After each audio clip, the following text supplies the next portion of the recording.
Serikali ya awamu ya sita chini ya uongozi mahiri wa Mheshimiwa Dr. Samia Suluhu Hassan, Rais wa Jamhuri ya Muungano wa Tanzania, imeendelea kuwekeza katika kuongeza fursa na kuinua ubora wa elimu na mafunzo ya ufundi stadi nchini.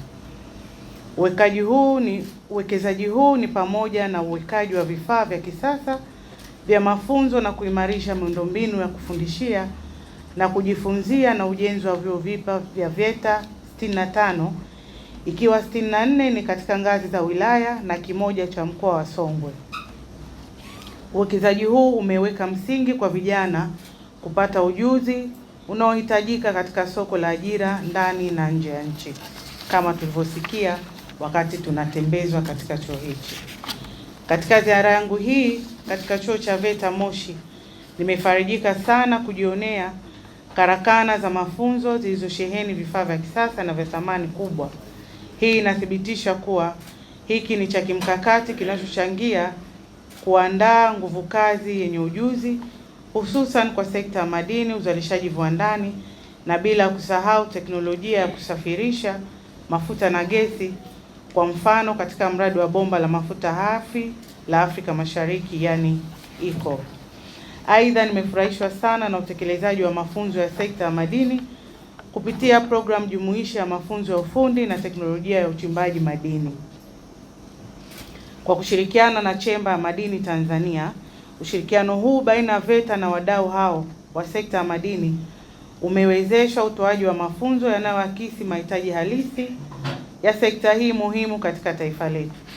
Sote tunafahamu mchango mkubwa unaotolewa na sekta ya madini katika kukuza uchumi wa nchi yetu, hususan katika kuchangia pato la taifa ambapo limeongezeka na kufikia 10.1 kwa mwaka 2025 ikilinganishwa na 7.3 mwaka 2021.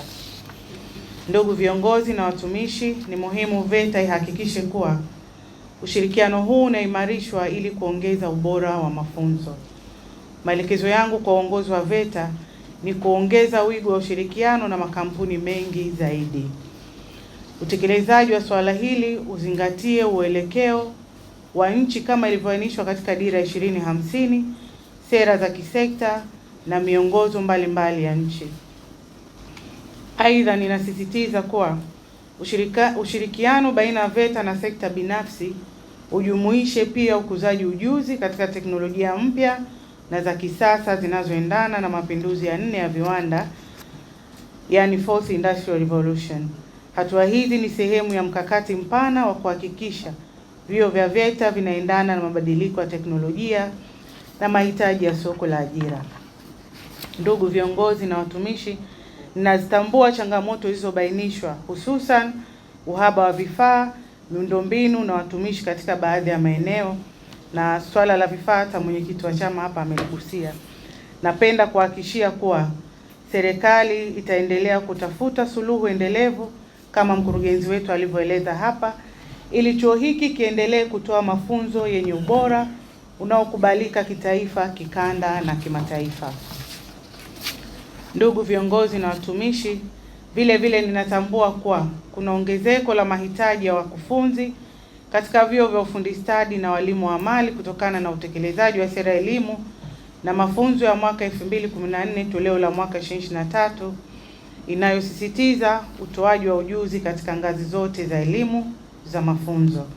Kutokana na mahitaji hayo, kuna umuhimu wa kuongeza fursa za mafunzo ya walimu tarajali wa ufundi stadi. Hivyo ninawaelekeza VETA kutekeleza lengo la kutoa mafunzo ya walimu wa ufundi stadi kupitia chuo cha VETA Moshi kama mlivyobainisha. Mwisho, nitoe wito kwa wananchi wote, hasa vijana, maana sisi ndo akili zinatubomoka siku hizi, hasa vijana kuchangamkia fursa ya kupata ujuzi unaotolewa na vyuo vya VETA katika maeneo mbalimbali nchini. Tumedhamiria tunaboresha elimu yetu.